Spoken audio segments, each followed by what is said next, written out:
Howdy fellow hunters. Today I'm going to be walking you through how to find the new boss named Hellborn, show you a quick and easy way to kill it, as well as highlight some key strategies that I use to PvP as a solo 5 to 6 star in trio lobbies. Before we get started, I want to go over my loadout that I'll be working with in this match. I used a free hunter that came with Hornskin, a Marathon, and a Silenced Nagant M1895. As for tools and consumables, as I was very low on hunt dollars from doing a bunch of fun challenge runs, I'm running a basic knife, a med kit, 3 weak vitality shots, and a sticky bomb. It's worth noting that this is not anywhere near my typical loadout, and I will be making a video centered around my personal loadout preferences in the near future for those who are interested. I would also like to mention that I am typically a very PvP oriented player, so if you are new to the game and notice me not going for any of the clues to locate the other boss, it's because I usually just try to find PvP. You may have noticed me using Darkside a few times despite not going for the clues, and the reason for that is because that is actually how you will locate the Hellborn. Every 10 seconds, the Hellborn will let out a roar that can only be heard while using Darksight. When you hear the roar, before exiting Darksight, look side to side to get a better reading of the direction of the Hellborn, as it can be a little tricky the further away you are. It's also important for newer players or players not used to hunting the Hellborn to make sure that you clear the zombies around you first or find a quiet area before listening for the roar. At this point, I've already verified that the Hellborn is here, so now is the time to set up for a smooth Hellborn kill. Always kill as many infected in the area as you can prior to engaging the Hellborn. I honestly should have done a more thorough sweep of infected, but the reason I didn't is because of my good boss killing friend, the sticky bomb. The sticky bomb will reliably take away about 3/4 of every boss's health. The Hellborn will always spawn in the same spot at every location. Here at Kingfisher Foundry, he will always be on the north side, outside on the main level, in this semi-open area. What I will do here is crouch walk up until I can see the Hellborn and know that I am in range of a sticky bomb throw. It is important to not start cooking the bomb until you are absolutely ready to throw it.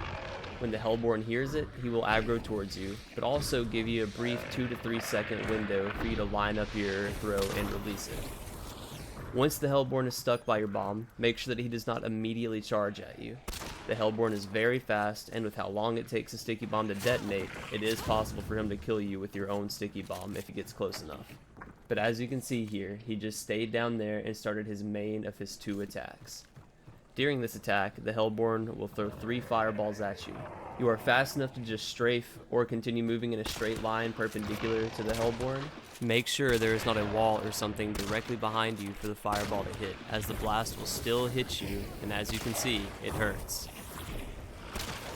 The reason I just sat there trading damage with the Hellborn is because I knew he was just a couple of bullets away from death.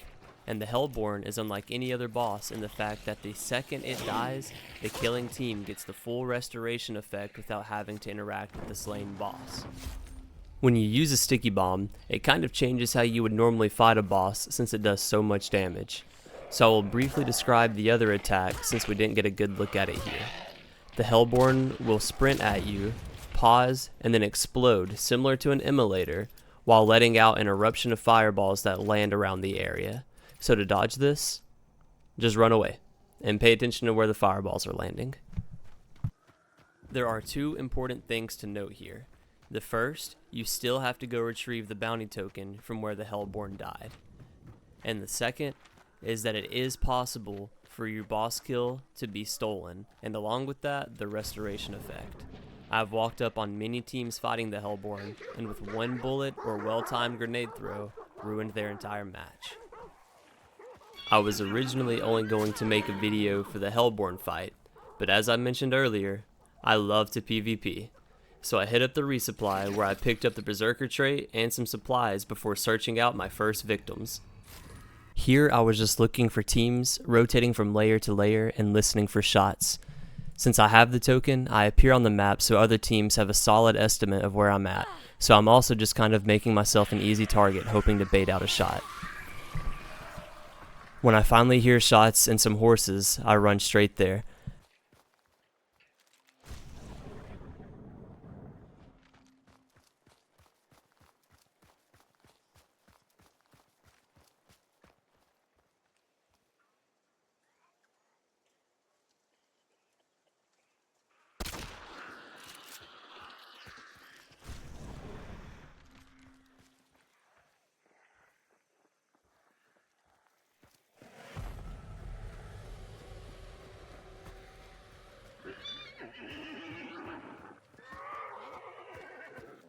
As you can see here, I was trying to get on top of this mound, and it looks foolish at first, but there are actually quite a few similar spots where you can climb up, and seeing as it's a new map, I had to try.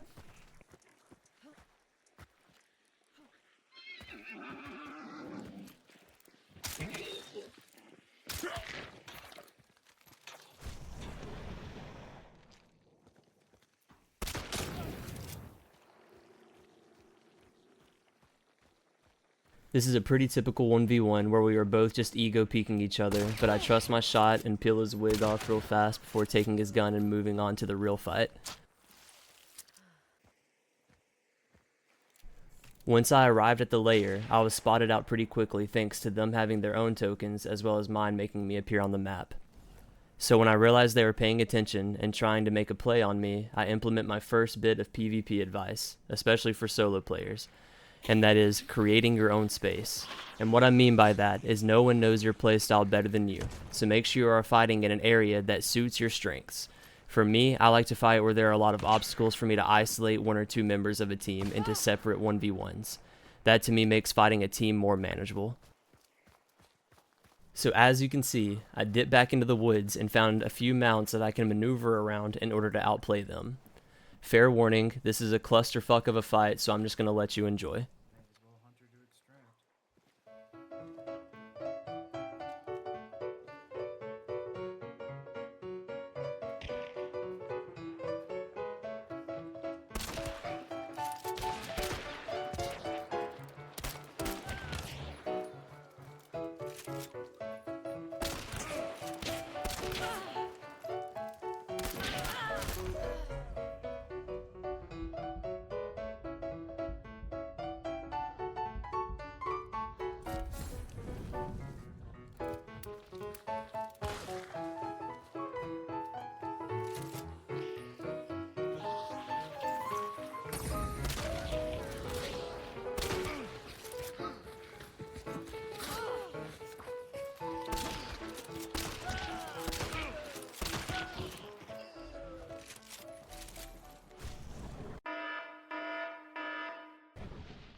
So as you can see, that team just ran at me and did not give me my isolated 1v1s, and it turned into that, which happens, so you've got to be ready. Also, even though I love PvP, you've got to be reasonable. So after taking stock and healing up, it's clear that I do not have the resources in order to take on another trio. So now begins the great escape.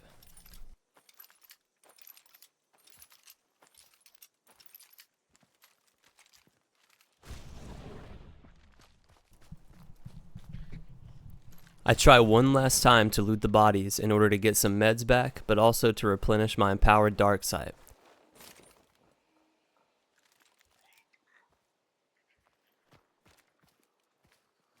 When I realized they were inching closer and closer, I take one last peek to see if I could snag a quick pick, and when there wasn't one, I officially made the decision to fuck off. After about a minute of running and trying to figure out their game plan, I realized that they were in fact chasing me, and if they're smart, the two hunters without a bounty will separate themselves so that I can't track them. That's when my wheels started turning, and I made the decision to go through the mines.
I made this decision to throw them off of which evac I was going to, as well as to try to gain more information about where the other two members are. And it seems like my plan of getting them mixed up by going through the mines worked like a charm. I want to take this time to address the fact that I did die during that fight. However, I knew that I had Necromancer, so I knew I was fine to keep peeking that second guy in hopes for a second kill, or at the least, a trade. I knew the tools I had, and I would argue that I used them all very well and to the full extent to push the limits of that fight. What I did forget was that the new Necromancer gives you your entire health bar back, which is why I pulled out my vitality shots thinking I would need to heal before re-engaging the fight. Here I start getting shot at by one of the hunters not carrying the bounty, and that's when I realized just how split up they were, as I recently saw on the map that the bounty carrier was just now exiting the mine. As I approach the evac, I decide that the best spot for me to sit and wait would be behind the boxes. That way, if they all manage to show up in time, I can dip back into the southwest side of Preston Oil for cover. Immediately after getting behind cover, I hear the footsteps of my stalkers.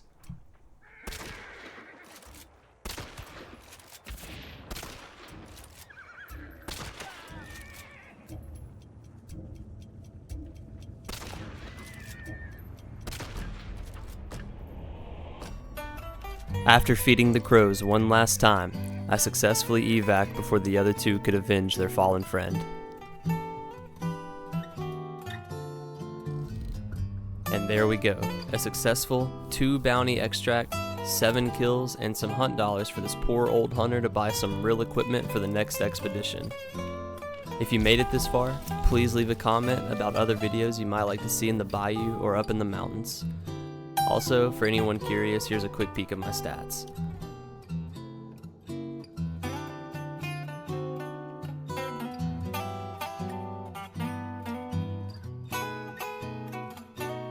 Thank you so much for watching. I hope you learned something, and I hope to see you making a name for yourself out there.